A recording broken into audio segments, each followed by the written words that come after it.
নমস্কার, আমি লিপিকা। আজ কোনো কমেডি ভিডিও নিয়ে আমি আসিনি, কারণ আমার ভিডিও যারা দেখে তারা জানে যে আমি কমেডি ভিডিওই বেশিরভাগ করি। তো আজ কোনো কমেডি ভিডিও নয়, আমি এসেছি কিছু কথা বলি। আশা করব কথাগুলো আপনারা মন দিয়ে শুনবেন। আজ দুদিন ধরে দেখছি ফেসবুকে একটা ভিডিও প্রচুর ভাইরাল হয়েছে। যে ভিডিওটা হচ্ছে এএসপি পলাশ সাহার মৃত্যু। কমপক্ষে সবাই জানে তার মৃত্যুর কারণটা কি। তার মৃত্যুর কারণ হচ্ছে চাপ। বউ আর মা এদের মাঝখানে পড়ে সে আর চাপ নিতে পারছিল না, টেনশন নিতে পারছিল না। অথচ দেখুন, সে একজন এএসপি পুলিশ অফিসার, যার মধ্যে থাকে প্রচুর রকম টেনশন, প্রচুর ক্ষমতা, ধৈর্যের ক্ষমতা, কিন্তু আজ সেও মৃত্যুটাকেই বেছে নিল। কেন? কারণ তার লাস্ট চিঠিতে লেখা ছিল, আমি ভালো ছেলে হতে পারিনি, আমি ভালো বর হতে পারিনি। আচ্ছা, দোষটা কি শুধু তারই ছিল?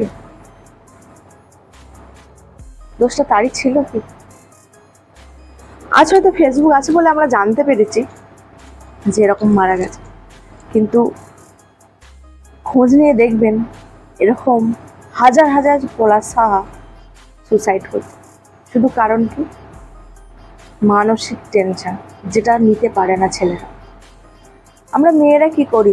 কেঁদে ভাসিয়ে দিই। খুব অত্যাচারিত হলে তবে মৃত্যু বেছে নিই। কিন্তু ছেলেরা কাঁদতে পারে না। সে হয়তো অনেক কান্না কষ্ট বুকে চেপে রেখে চলে গেছে।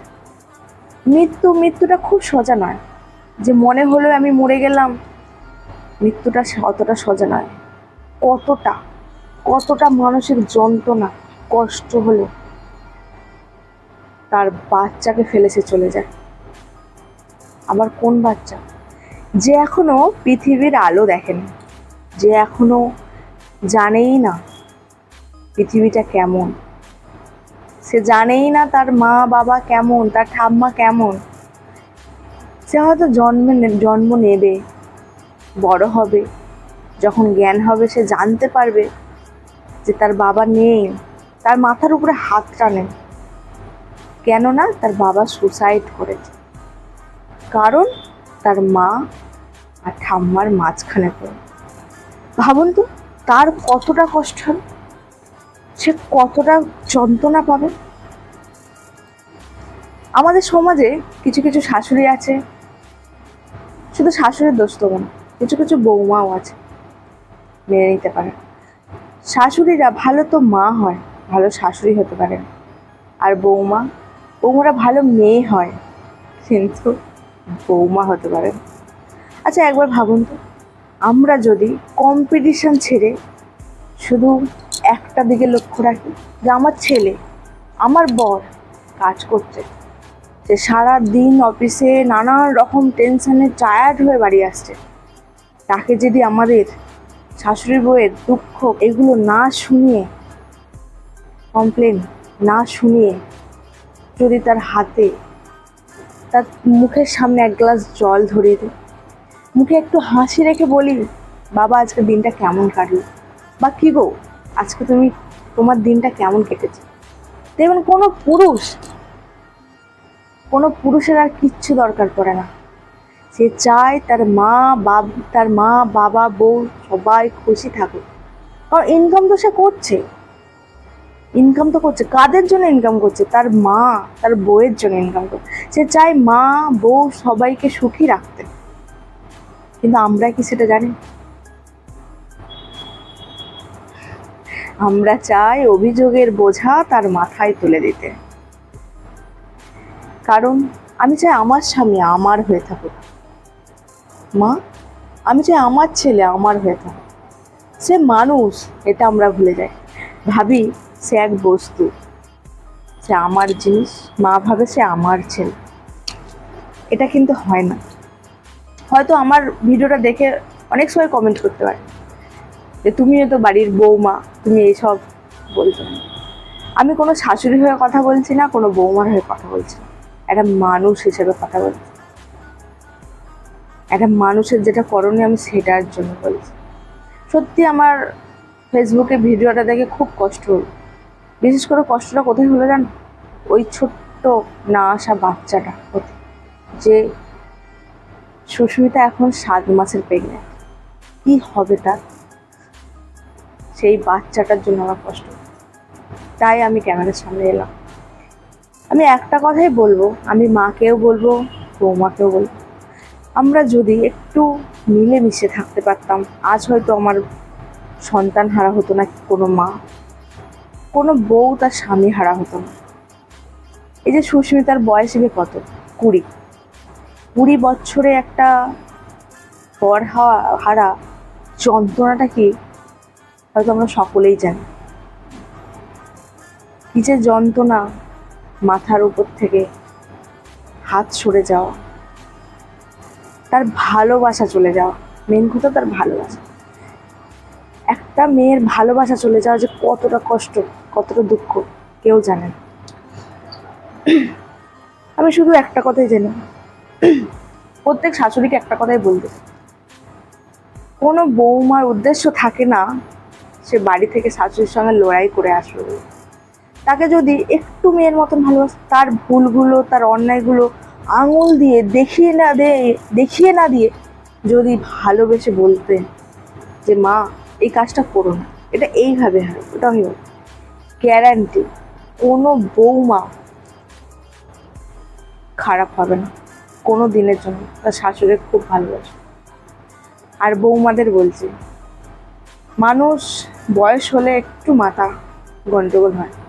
আমি জানি কিছু কিছু শাশুড়ি আছে যতই মানাও না কেন তাদের মানানো যায় না, কিন্তু কিছু কিছু শাশুড়ি থাকে একটু মানিয়ে নিলে দেবে সংসারটা সুখের, সংসারটা খুবই সুখ। আমার একটা অভিজ্ঞতা দিয়ে আমি একটা কথা বলি।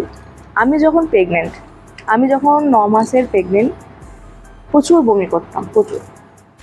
তো একদিন বমি করে ফেলেছি, মানে নিজের বমি কন্ট্রোল করতে পারিনি, যে বাথরুমে গিয়ে আমি বমিটা করব, কন্ট্রোল করতে পারি না। সেই সময় কন্ট্রোল করার ক্ষমতাও থাকে না কোনো মায়ের, আমি জানি। তো বমিটা করেছি, আমার হাজব্যান্ড সেই বমিটার কাছে কেউ যায় না। আর 9 মাসের বেলায় আমার এমন অবস্থা ছিল, আমি 74 কি 75 কেজি ওজন ছিল, আমি ভালো করে হাঁটাচলাটাও করতে পারতাম। তা আমার পক্ষে ওই বমিটা কাড়া একেবারে সহজ কাজ ছিল না। তো সেই দেখে আমার হাজব্যান্ড আমার বমি কাটতে গিয়েছিল, সে আমার বমিটা পরিষ্কার করতে চেয়েছিল। তো তার সামনেই আমি শুনতে পাই আমার শ্বশুরমশাই বলছেন যে দেখেছো আজ বউয়ের বমি কাটছে, আমরা বমি করলে কাটবে, সব বউ ভেড়া হয়ে গেছে। তো সেই কথাটা শুনে আমার একটু হাসিও লেগেছিল, আবার খারাপও লেগেছে। আমি সকল শ্বশুর শাশুড়িকে একটা কথা বলতে চাই, আমরা আমাদের মা বাবা ছেড়ে যেখানে ছোটবেলা কাটিয়েছি সেখানে ছেড়ে আমরা চলে আসি শুধুমাত্র একটা ছেলের হাত ধরে। জানি এটা মেয়েদের জীবন, মেয়েদের কোনোদিন তার মা বাবার কাছে স্থায়ী পাওয়া যায় না, তাদের পরের বাড়ি যেতেই হয়, আমি জানি এটা। কিন্তু এটা আমাদের কথা একবার ভাবুন, আমরা নিজের মা বাবা, ঘর বাড়ি, সেই ছোট্টবেলা খেলার জায়গাগুলো সব ছেড়ে ছুড়ে দিয়ে চলে আসছি শুধুমাত্র একটা ছেলের হাত ধরে। তার জন্য তার ভালোবাসার টানে আমরা আছি, তার ভালোবাসার টানে আমরা সংসারে সমস্ত কাজ করছি। আজ সেই যদি আমার হয়ে একটু হেল্প করে, ক্ষতি কি? হ্যাঁ, ক্ষতি তো কিছু না। আর যদি বলেন যে বইয়ের বমি কাটছে আমাদের নয়, কিন্তু এটাও তো ভাবতে পারতেন যে আর ছেলে আমার বৌমাকে কত ভালো রাখছে। যখন আমার অবস্থা খারাপ হবে, যখন আমাদের অবস্থা খারাপ হবে, আমার ছেলে বৌমা দুজনে মিলে আমাদের সেবা করে। সেরকম ভালোবাসা দিলে ভালোবাসা অবশ্যই পাবে।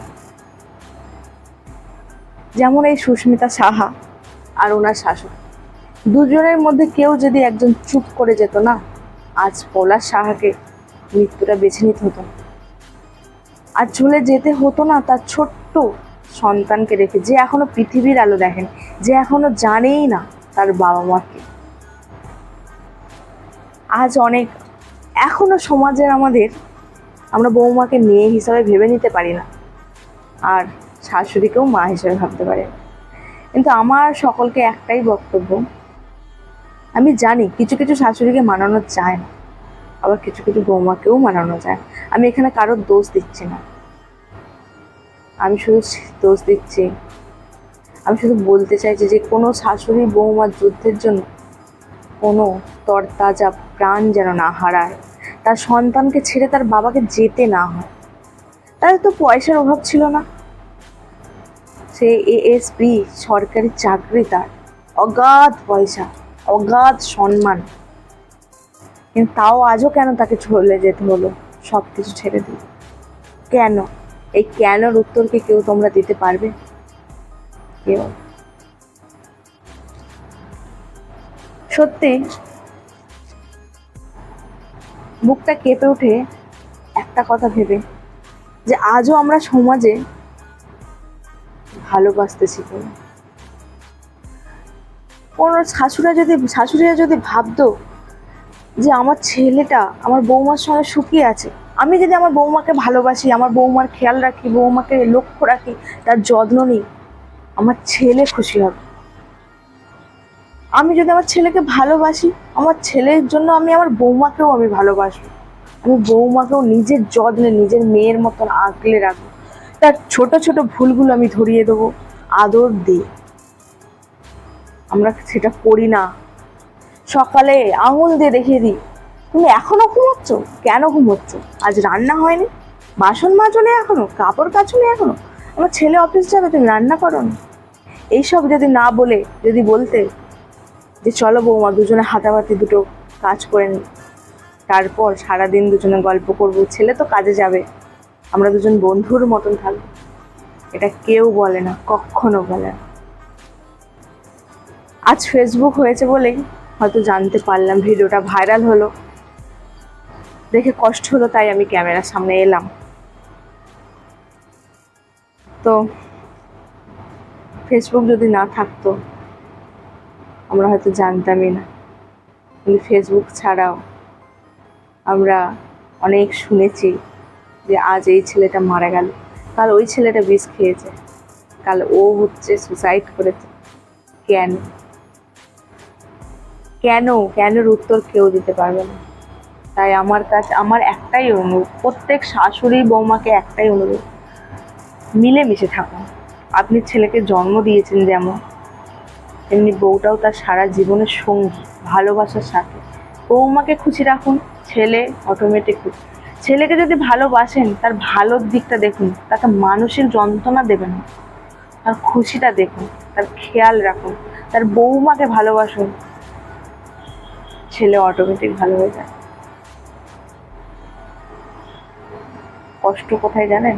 শুধু সেই বাচ্চাটা যে আসবে যখন, জানবে যে তার বাবা তার জন্ম দেওয়ার আগেই মারা গেছে, তার জন্ম হওয়ার আগেই মারা গেছে। সে বাবা বলে ডাকতে পারবে না, সে বাবার আদর খাবে না, সে বাবার খেলনার অপেক্ষা করতে পারবে না যে বাবা আসবে খেলনা নিয়ে। বাবার জিনিসটাই তার কাছে হারিয়ে গেছে, তার জীবন থেকে মুছে গেছে। তো আজকের ভিডিওটা এখানেই পর্যন্ত। আমার সত্যি আমি আর কিছু বলার নেই, কষ্ট হচ্ছে। একটা কথাই বলবো, ভালোবাসার মতন জিনিস হয় না। ভালোবাসুন, ভালোবাসতে শিখুন, নিজের করুন, সবাইকে আপন করুন, দেখবেন কেউ সুসাইড করবে না। যদি ভিডিওটা ভালো লাগে মতামত জানিয়ে যাবেন, আমি কি ভুল কথা বলেছি না ঠিক, আপনাদের কমেন্ট আমি দেখতে চাই। নমস্কার।